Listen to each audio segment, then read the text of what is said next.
বাঙালিদের প্রিয় মাছ ইলিশ মাছ।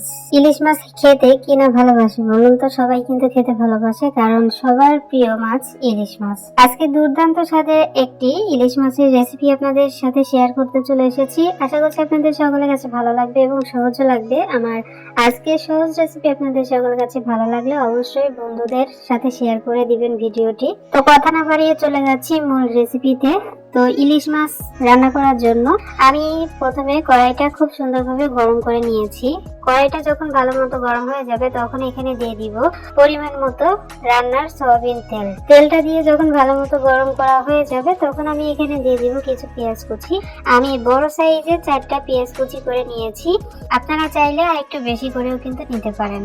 আর পেঁয়াজটাকে খুব সুন্দর করে অনবরত নেড়ে চেড়ে ভেজে নিতে হবে। যতক্ষণ না পর্যন্ত পেঁয়াজটা একদম সফট হয়ে যাচ্ছে ঠিক ততক্ষণ পর্যন্ত খেয়াল রাখতে হবে পেঁয়াজটা যেন পুড়ে না যায়। আমাদের পেঁয়াজটা যখন ভাজা হয়ে যাবে, এরকম সফট হয়ে যাবে, তখন আমি এখানে দিয়ে দিব পেঁয়াজ বাটা। ছোট সাইজের, একদম ছোট সাইজের 4টা পেঁয়াজ আমি শিলপাটায় বেটে নিয়েছিলাম। আপনারা চাইলে ব্লেন্ডারেও কিন্তু ব্লেন্ড করে নিতে পারেন। পেঁয়াজ বাটাটা দিয়ে আবারও অনবরত নেড়েচেড়ে ভেজে নিতে হবে পেঁয়াজের সঙ্গে। আর ভাজতে ভাজতে দেখবেন যে পেঁয়াজের কালারটা কিন্তু চেঞ্জ হয়ে গেছে, মানে বাটা যে পেঁয়াজটা আমি দিয়েছিলাম সেই পেঁয়াজ বাটাটা কিন্তু একটু কালার চলে এসেছে।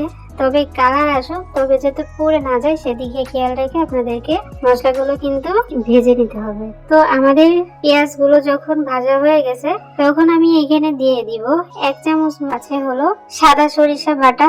আর আমি পরিমাণ মতো দিয়েছি হলো কাঁচামরিচ বাটা। আমি এখানে কাঁচামরিচের পরিমাণটা একটু বেশি করে দিয়েছি। আপনারা চাইলে কাঁচামরিচের পরিমাণটা কম দিয়ে শুকনো মরিচের পরিমাণটা একটু বেশি করে দিয়ে দিতে পারেন। এখন মরিচ আর হলো সরিষা বাটা আমি খুব সুন্দর করে নেড়েচেড়ে একটু কষিয়ে নিব। আর দিয়ে দিলাম হলো সামান্য একটু পানি দিয়ে আমি আবার খুব সুন্দর করে ভেজে নিব। নেড়ে চেড়ে অনবরত ভেজে নিতে হবে, প্রায় 2-3 মিনিট মতো ভেজে নিলেই কিন্তু হবে, খুব বেশি এখানে নাড়াচাড়া করার দরকার নেই। 2-3 মিনিট পরে আমি এখানে দিয়ে দিলাম হলো পানি।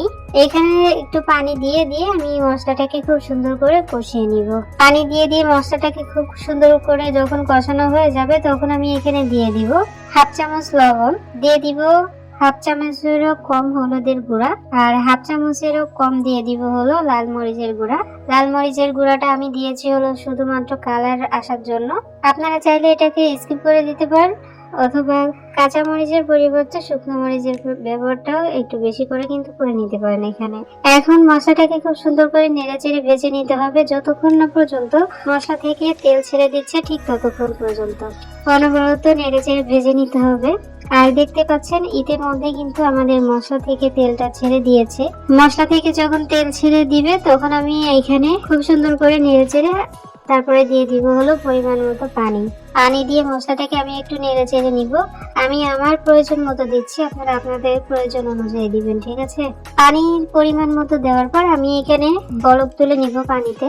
তার জন্য আমি ঢাকা দিয়ে ঢেকে দিলাম। ঢাকা দিয়ে অপেক্ষা করব বলক আসার জন্য। আমাদের তরকারিতে যখন বলকটা চলে এসেছে তখন আমি এখানে দেখতে পাচ্ছেন আমি মাছ নিয়ে নিয়েছি, ইলিশ মাছ। পুরো একটা মাছ আমি এখানে কিন্তু ব্যবহার করছি। আর মাছটা আগে থেকে লবণ হলুদ দিয়ে মাখানো ছিল, আমি আগে থেকে লবণ হলুদ দিয়ে মাখিয়ে রেখেছিলাম। আর এখানে অবশ্যই বাজারের একদম টাটকা মাছটাকে ব্যবহার করার চেষ্টা করবেন, তাহলে কিন্তু তরকারিটা খেতে দুর্দান্ত হবে। আর পানিটা কতটুকু আমি দিয়েছি দেখতে পাচ্ছেন, পানির নিচে মাছগুলো কিন্তু একদম ডুবে আছে। ঠিক এভাবে কিন্তু আপনাদেরকে মাছের পানিটাকে দিতে হবে, ঠিক আছে? আর তারপর আমি ঢাকা দিয়ে ঢেকে দিব। ঢাকা দিয়ে দেওয়ার পর আমার মনে হচ্ছিল যে একটা স্টেপ ভুল হয়ে গেছে, তো আমি আবারও ভিডিও শুট করে নিয়েছি। এখানে আমি 3টা কাঁচামরিচ ফালি করে দিয়েছি শুধুমাত্র একটু ফ্লেভার আসার জন্য, আর একটু ঝালও বের হবে যেহেতু আমি ফালি করে দিয়েছি। আপনারা চাইলে আস্ত কাঁচামরিচ কিন্তু এখানে ব্যবহার করতে পারেন, সেক্ষেত্রে শুধুমাত্র কাঁচামরিচের যে ফ্লেভারটা আছে সেটাই কিন্তু বের হবে। তারপর মরিচটা দিয়ে আমি আবারও ঢাকা দিয়ে ঢেকে দিলাম। ঢাকা দেওয়ার পর আমি একদম 10 মিনিট রান্না করে নিব। ধরে 10 মিনিট রান্না করে নিলেই কিন্তু ইলিশ মাছটা রান্না হয়ে যাবে। ইলিশ মাছ রান্না করতে কিন্তু খুব বেশি একটা সময় কিন্তু লাগে না, খুব তাড়াতাড়ি কিন্তু হয়ে যায়। তো 10 মিনিট আমি হাই ফ্লেমে রেখে তারপরে রান্না করে নিয়েছি। নিয়েছি। আমার চুলার আঁচটা মানে গ্যাসটা একটু কম ছিল, এই জন্য আমি হাই ফ্লেম করে রান্না করে নিয়েছি। আপনাদের গ্যাসের পরিমাণটা যদি অনেক বেশি থাকে তাহলে কিন্তু আপনারা মিডিয়াম আঁচে রান্না করে নিতে পারেন, ঠিক আছে। তো দেখতে পাচ্ছেন 10 মিনিট পরে আমাদের মাছটা কিন্তু হয়ে গেছে। আর অবশ্যই এখানে মাছটা যখন নাড়াবেন তখন কড়াইয়ের যে হাতা আছে সেটা ধরে তারপরে আপনাদেরকে কড়াইটা একটু ঘুরিয়ে ঘুরিয়ে মাছটা আর কি নেড়ে চেড়ে নিতে হবে। এখানে চামচ বা খুন্তি কোনোটাই কিন্তু ব্যবহার করা যাবে না, তাহলে মাছটা কিন্তু ভেঙে যাবে, কারণ ইলিশ মাছ কিন্তু অনেক বেশি সফট থাকে, ঠিক আছে। তো অবশ্যই স্টেপ গুলো ফলো করবেন। রেসিপিটি হয়ে গেলে আমি আপনাদেরকে পরিবেশন করে দেখাচ্ছি যে আমাদের আজকের ইলিশ মাছ রান্নাটা কতটা সুন্দর হয়েছে, কতটা পারফেক্ট হয়েছে। বাড়িতে অবশ্যই ট্রাই করবেন, অনেক বেশি মজার হয়েছিল। আর একদম বাজারের টাটকা মাছ দিয়ে যদি আপনারা রান্না করেন তাহলে তো আপনারা এর স্বাদ একেবারেই ভুলতে পারবেন না। একদম নতুন একটা ইলিশ মাছের রেসিপি শেয়ার করলাম, আশা করছি আপনাদের সকলের কাছে ভালো লেগেছে। আর গরম ভাতের সঙ্গে যদি আপনারা পরিবেশন করেন তাহলে কিন্তু একদম দুর্দান্ত হবে। আমি আমার পছন্দ অনুযায়ী ঝোলটা রেখেছি, তবে আপনারা চাইলে আর একটু কমাও কিন্তু রাখতে পারেন, ঠিক আছে, তাতে কিন্তু কোনো সমস্যা নেই।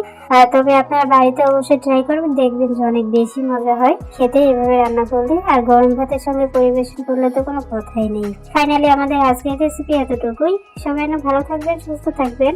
আমাদের পরবর্তী ভিডিও দেখার আমন্ত্রণ জানিয়ে আজ এখানে বিদায় নিচ্ছি। আল্লাহ হাফেজ।